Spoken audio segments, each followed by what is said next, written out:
నమస్తే, ఓహై కుకింగ్కి స్వాగతం.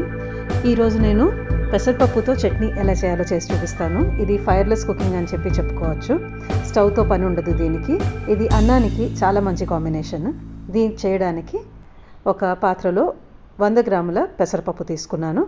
దీన్ని 1-2 సార్లు శుభ్రంగా కడుక్కోవాలి. ఇది బాగా కడిగి పెట్టుకున్న పప్పు. ఇప్పుడు ఈ పప్పు మునిగేంత వరకు నీళ్లు పోసుకొని ఒక 2 గంటల పాటు నానపెట్టుకోవాలి. మూత పెట్టి నానపెట్టుకుంటున్నాను. ఒక 2 గంటలు అయిన తర్వాత చూపిస్తున్నాను. పప్పు బాగా నానింది.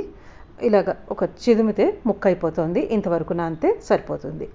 దీనికి కారం కోసం ఒక 7 గుంటూరు మిరపకాయలు బాగా కారంగా ఉన్నవి చిన్న చిన్న ముక్కలు చేసి పెట్టుకున్నాను.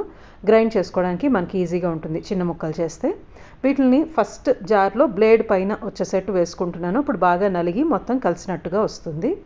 తర్వాత పప్పు నీళ్లు ఏమాత్రం వేసుకోకుండా నీళ్లు తీసేసి ఓన్లీ పప్పు మాత్రం వేసుకోవాలి. నీళ్లు మొత్తం ఫిల్టర్ చేసేయాలి, లేదంటే బాగా జారుడుగా నీళ్ళగా అయిపోతుంది చట్నీ అనేది. ఇలాగ నేను నీళ్లు ఫిల్టర్ చేసి పక్కన పెట్టేసుకున్నాను. పప్పు మాత్రం మొత్తం మిక్సర్ జార్లోకి వేసేసుకుందాం. ఫైర్లెస్ కుకింగ్ అని చెప్పినట్టుగా దీనికి అసలు స్టవ్తో పని ఉండదు. మంచి ఘాటున్న ఇంగువ ఒక 1/2 స్పూన్ ఇంగువ వేసుకుని సరిపడా ఉప్పు, నాకు ఇక్కడ దాదాపుగా 3/4 టీ స్పూన్ అంత ఉప్పు పట్టింది.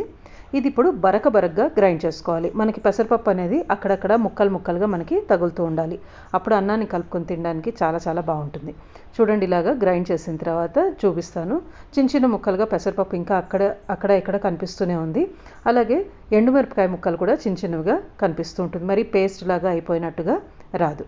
ఏమాత్రం నీళ్లు వేసుకోకుండా చేసుకుంటేనే మనకి ఇంత జారుడుగా వచ్చింది. ఇంతవరకు ఉంటే సరిపోతుంది.